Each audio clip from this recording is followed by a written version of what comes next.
The My Lai Massacre. On March 16, 1968, in the Vietnamese hamlet known as Son Mai, American troops carried out what became the deadliest killing of civilians by U.S. forces in the entire 20th century.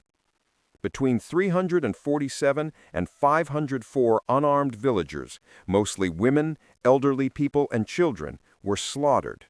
Many women and girls, some only 12 years old, were raped before being murdered. Bodies were mutilated, homes were torched, and animals were shot. Witnesses later recalled mothers using their own bodies as shields to protect their children, only for soldiers to fire straight through them. In one trench alone, more than 70 bodies were found. The platoon moved from hut to hut, wiping out entire families, stabbing the wounded with bayonets, and tossing grenades inside shelters. Multiple soldiers testified afterward that their orders were simply to destroy everything, leave nothing standing, and treat anyone still present as an enemy. One soldier intentionally shot himself in the foot to escape participating. A handful, like Michael Bernhardt, refused to kill and later helped reveal the truth. The massacre could have been even worse if not for Warrant Officer Hugh Thompson, Jr. and his helicopter crew. While flying low over the village, they saw civilians being gunned down. At one point, Thompson landed his helicopter between U.S. troops and terrified villagers and told his own gunners to fire on American soldiers if they continued killing. He personally evacuated survivors by helicopter, saving dozens of lives. Initially, the massacre was reported as a major victory, claiming that 128 Viet Cong fighters had been killed, and the unit received praise.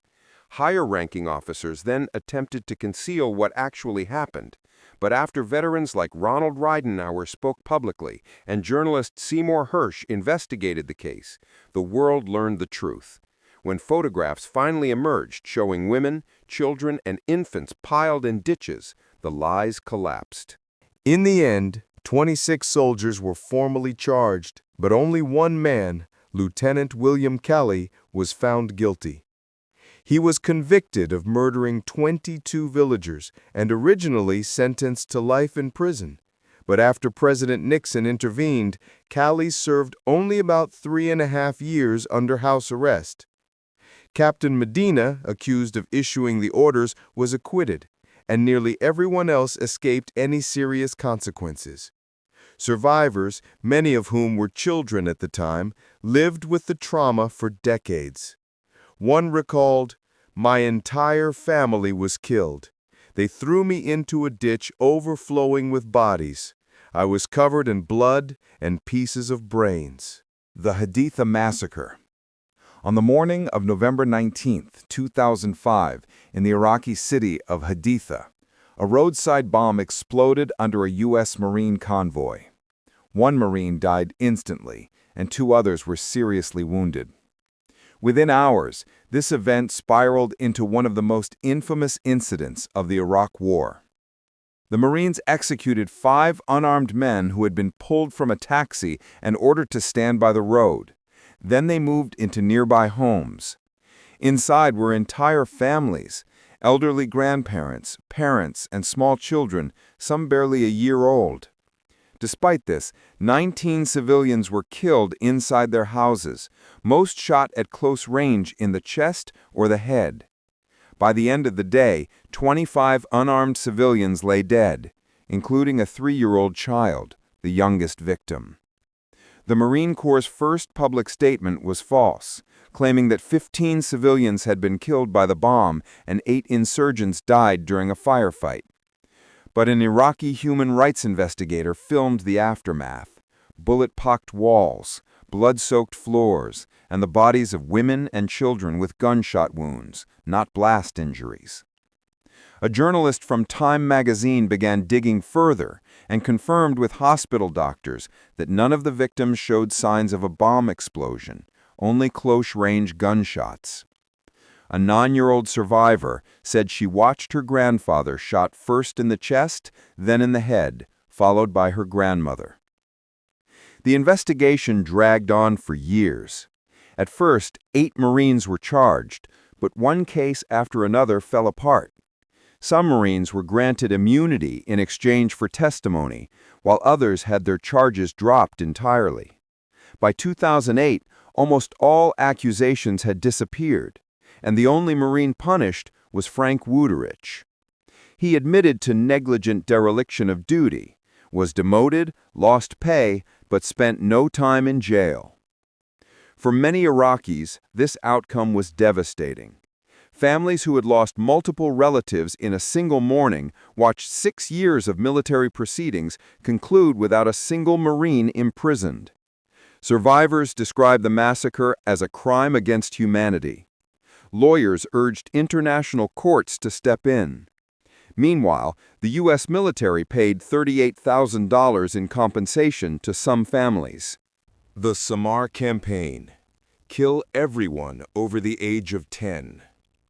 These infamous words were spoken by General Jacob H. Smith during the Philippine-American War in what became known as the pacification of Samar. His order did not target only armed combatants. It applied to everyone, as he wanted to turn the island into, in his own words, a howling wilderness.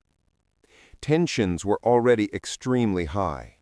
Months earlier, Filipino fighters and local villagers carried out the Balangiga attack, killing 54 U.S. soldiers and wounding 18 more.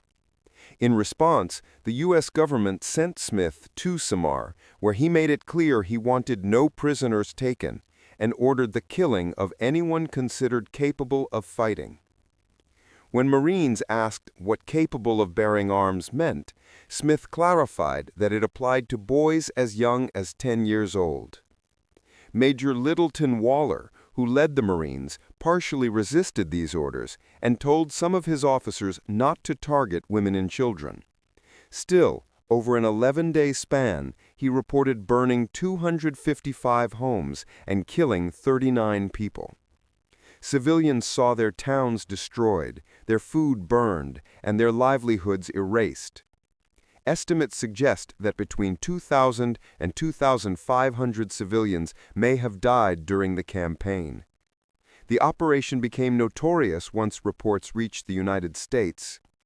In May 1902, Smith was put on trial, but not for murder or war crimes. Instead, he was convicted only of conduct to the prejudice of good order and discipline, one of the mildest charges possible. His punishment amounted to a formal reprimand, and he was quietly forced into retirement. Waller himself was later court-martialed for ordering the execution of Filipino porters, but he too was acquitted. The Nisour Square Massacre. This incident differed from the others. It happened without warning, and not by regular U.S. troops, but by a private military company, Blackwater, making the event even more controversial. On a seemingly normal morning in September 2007, a Blackwater security convoy drove into Nisour Square in Baghdad to clear a path for U.S. diplomats. Moments later, without any clear provocation, contractors opened fire on Iraqi civilians. 17 people were killed and another 20 wounded.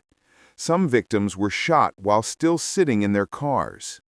Witnesses described one small Kia carrying a mother and her adult son. The son was shot in the head, and the now driverless car continued rolling forward, riddled with bullets, before a grenade ignited it. Blackwater claimed its guards were ambushed and acted in self-defense. The Iraqi government insisted it was an unprovoked attack. Even the U.S. State Department acknowledged that innocent civilians had been killed. Iraq revoked Blackwater's license to operate and demanded accountability. Several investigations began. A U.S. military report supported Iraq's version of events, concluding that Blackwater was responsible. The FBI later determined that at least 14 of the 17 deaths had no justification. Some Blackwater guards admitted the shooting was wrong. One guard kept firing, even after others shouted for him to stop, until another contractor aimed his weapon at him to force him to cease fire. The massacre triggered debates about the role of private military contractors. Iraq demanded punishment and compensation. In the U.S., the House of Representatives passed a bill to place contractors under U.S. criminal law in war zones, but the Senate never voted on it. Eventually, the State Department announced it would not renew Blackwater's contract. Years later, the case reached U.S. federal courts. In 2014, 4 Blackwater guards were convicted. One received a life sentence, and the others were given 30-year terms under firearms statutes. After appeals, the life sentence was reaffirmed, while the other 3 had their sentences reduced to roughly half. However, the story didn't end there. In December 2020, President Donald Trump issued full pardons for all 4 men. The decision caused outrage in Iraq and provoked criticism from United Nations officials, who argued the pardons violated international law. Abu Ghraib. The photographs from Abu Ghraib prison became globally known for their disturbing imagery, but the reality behind the pictures was even more horrifying. To the outside world, Abu Ghraib was presented as a routine detention and interrogation center. But inside, detainees were subjected to extreme sexual humiliation, details too graphic to mention here, physical torture, beatings, and rape. One detainee, Manadel al-Jamadi, was killed, his corpse packed in ice and later photographed with soldiers posing beside it. The global reaction was immediate. Shock, outrage, and disbelief spread as the images circulated worldwide. The Bush administration quickly claimed that the abuses were the actions of a handful of rogue soldiers acting without authorization. However, organizations like the Red Cross, Human Rights Watch, and Amnesty International argued the opposite, insisting these acts were part of a broader, systemic pattern across U.S.-run prisons in Iraq, Afghanistan, and Guantanamo Bay. The Red Cross also reported that most detainees held at Abu Ghraib were civilians with no ties to insurgent groups. Internal memos later revealed that officials had approved what they called enhanced interrogation techniques, which became known publicly as the torture memos. These documents argued that the Geneva Conventions did not apply to overseas detainees and that they were not legally recognized as prisoners of war. This loophole allowed their prolonged detention without charges and denied them rights normally guaranteed under international law.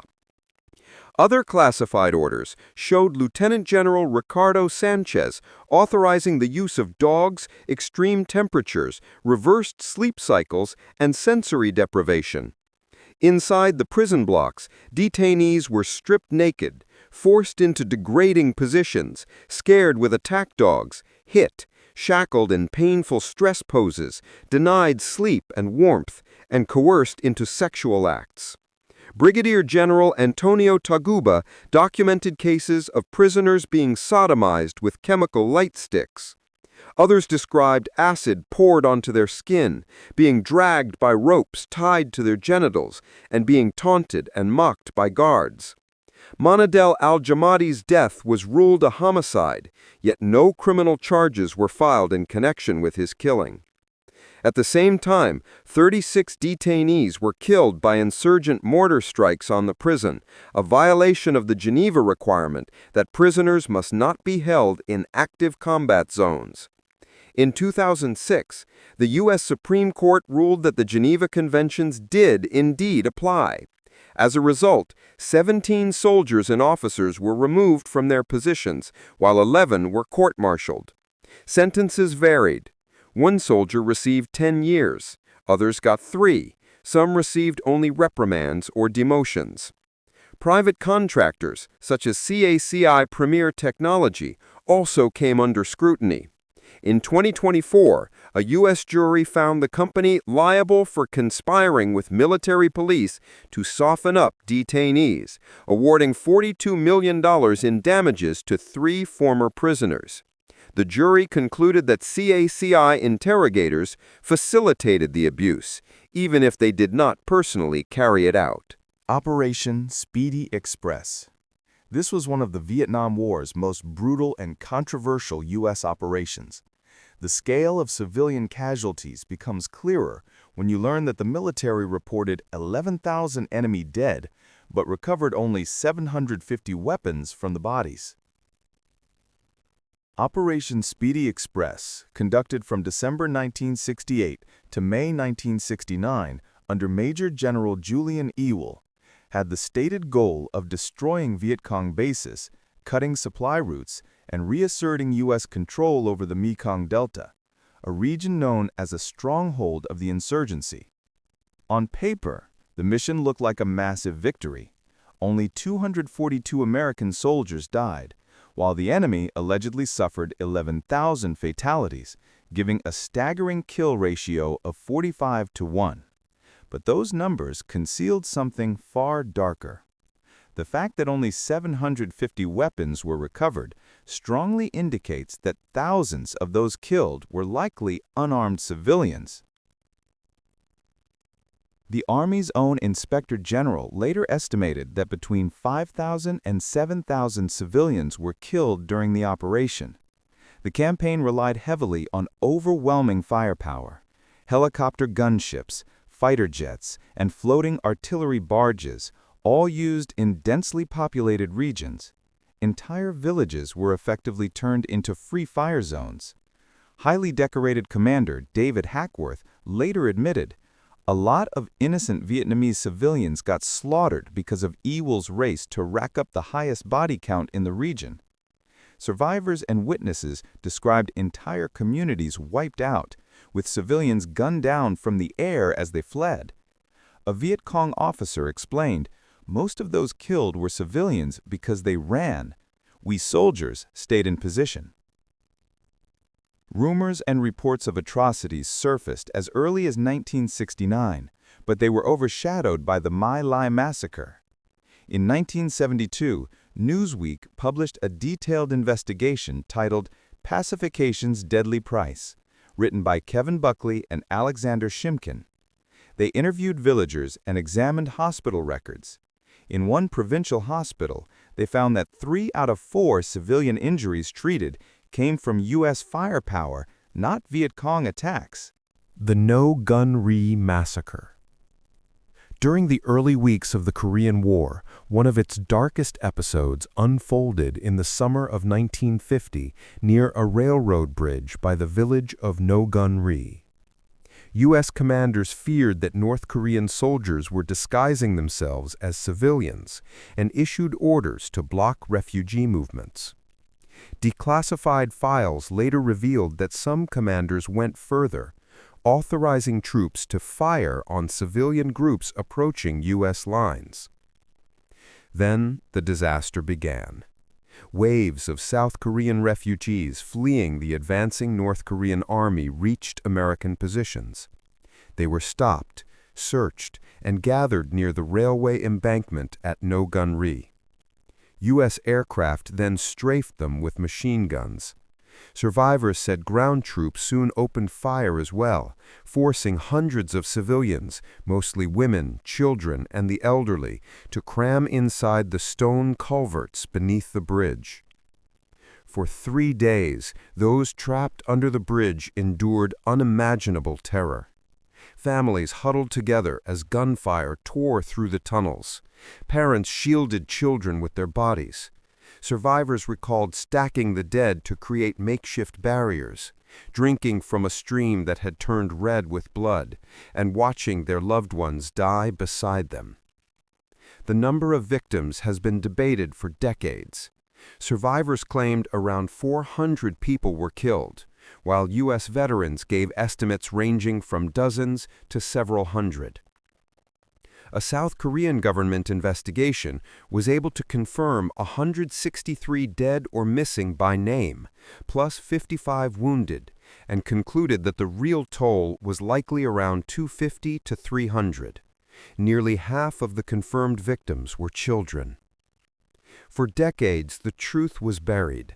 Survivors lived in silence under South Korea's authoritarian governments. It wasn't until 1999 that the Associated Press broke the story internationally, interviewing both Korean survivors and American veterans. The reporting won a Pulitzer Prize and forced the U.S. and South Korean governments to reopen the case. A 2001 U.S. Army report acknowledged that civilians had been killed by American air and ground fire, but denied any deliberate massacre order, calling it a tragic wartime accident. President Bill Clinton expressed deep regret and admitted that wrong things happened. Instead of compensation, the U.S. funded a memorial and scholarships, which survivors rejected, calling them inadequate and insincere.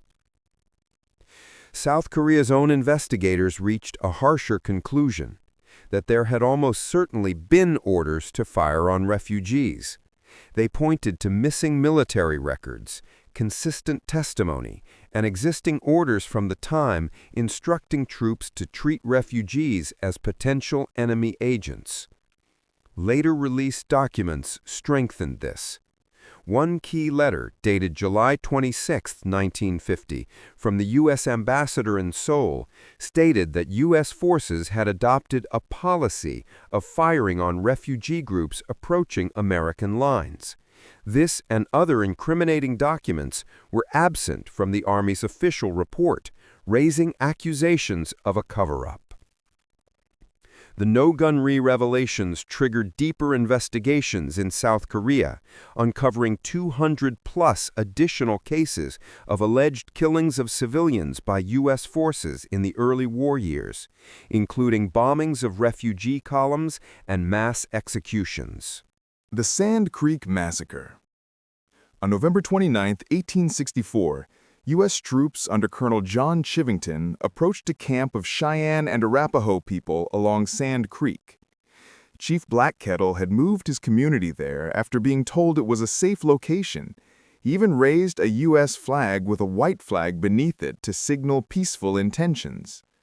Most warriors were away hunting, leaving mainly the elderly, women, and children in the camp. Despite this, Chivington ordered an attack. Witnesses later described women and children being shot at point-blank range, people hacked apart with knives, infants killed, and bodies mutilated for souvenirs. One soldier recounted how a small child wandered across the sand while troops took turns trying to shoot him. Others described fingers and ears being severed as trophies, and the body of Chief White Antelope being butchered. By the time the killing was over, the vast majority of the dead were women and children. Chivington boasted afterward that between 500 and 600 warriors had been killed, but eyewitnesses and later investigations estimated the true number at around 150, with two-thirds of them women and children. U.S. casualties were minimal. Before withdrawing, soldiers looted the camp's lodges and returned to kill the wounded. The deeper reason behind the massacre made the tragedy even more painful. Under the 1851 Fort Laramie Treaty, the U.S. government had recognized a large territory as Cheyenne and Arapaho land. But after the gold rush brought new waves of settlers, territorial officials pushed for more land. A small group of chiefs signed the Fort Wise Treaty, ceding most of their territory, but many Cheyenne leaders rejected it, calling it fraudulent. Tensions escalated. The territorial governor ordered friendly tribes to gather near military forts for protection. Chivington himself declared publicly that his mission was to kill Indians, yet he simultaneously instructed peaceful groups to come under Army protection at Fort Lyon. Blackkettle followed these instructions, believing the U.S. would honor the flags he flew. Instead, his people were attacked. Initially, newspapers celebrated Sand Creek as a heroic victory, but within weeks, the truth began to surface. 3 separate investigations, including a congressional inquiry, condemned the attack as a foul and dastardly massacre. Officers and scouts testified about the killings and the mutilations. Captain Silas Soule, who refused to participate and later testified against Chivington, was assassinated in Denver soon afterward. Despite overwhelming evidence, no one was ever court-martialed. Chivington had already resigned from the Army, and although his reputation was destroyed, he escaped legal punishment. A later treaty at Little Arkansas promised compensation and land rights to survivors, but those promises were soon broken and replaced with much smaller reservations. The Philippine concentration camps. During the Philippine-American War, U.S. forces established a network of concentration camps in the province of Batangas. One American officer described them as a suburb of hell, and the conditions soon showed why. General James Franklin Bell, commanding U.S. forces in the region, aimed to cut insurgents off from any support. To do this, he ordered all civilians into heavily guarded camps while soldiers destroyed homes, crops, livestock, and food stores across the countryside. Anyone found outside the camps without identification papers could be shot on sight. Bell declared that neutrality would not be tolerated, meaning that anyone suspected of aiding rebels risked execution. Conditions inside the camps were catastrophic. Thousands of civilians were crowded into filthy enclosures with almost no sanitation, causing disease to spread rapidly. Outbreaks of cholera, smallpox, beriberi, and even bubonic plague swept through the populations. Food was scarce, and some soldiers later described forcing groups of men to dig their own graves before executing them, arguing that keeping them alive would divert resources from U.S. troops. Torture methods such as waterboarding were also used during interrogations. Between January and April 1902, more than 8,350 people died in the camps. In some locations, as many as 1 in every 5 detainees perished. To calm public anger at home, the Army's top public relations officer tried to defend the camps, claiming they were intended to protect civilians, feed them, and teach them hygiene. But this narrative collapsed as letters, reports, and eyewitness accounts emerged, revealing the horrific reality inside. The Wounded Knee Massacre, just before sunrise at Wounded Knee Creek, U.S. cavalry surrounded a band of Lakota Sioux who had already surrendered and were in the process of giving up their weapons. Tension rose as soldiers searched the people. Among them was Black Coyote, a deaf Lakota man who either misunderstood or refused to hand over his rifle. During the struggle, the gun went off. That single accidental shot triggered a massacre. Almost instantly, soldiers opened fire on the entire camp. Although most Lakota men had already been disarmed, the Army's Hotchkiss guns, small, rapid-firing artillery pieces, began blasting into the teepees where women and children were trying to hide. In less than an hour, over 250 Lakota Sioux were killed or fatally wounded. 25 U.S. soldiers also died, many likely due to friendly fire. Survivors attempted to flee across the snowy landscape, but cavalrymen chased them down, shooting them as they ran. Some soldiers walked among the wounded afterward, finishing them off where they lay. A brutal blizzard followed. 3 days later, civilian burial parties collected frozen bodies from the battlefield and placed them into a single mass grave. Among the dead were mothers still holding their infants. 4 babies were found alive, wrapped in the clothing of their dead mothers. Colonel James Forsyth, who commanded the operation, was initially removed from duty but was later reinstated after a military inquiry. The investigation criticized his tactics but placed no blame on him personally. In a move that remains deeply controversial, the U.S. Army later awarded 19 Medals of Honor to soldiers who took part in the slaughter. Native communities, historians, and activists have condemned these awards for decades. Most recently, in 2025, the U.S. Defense Secretary announced that the medals would not be revoked, reigniting outrage.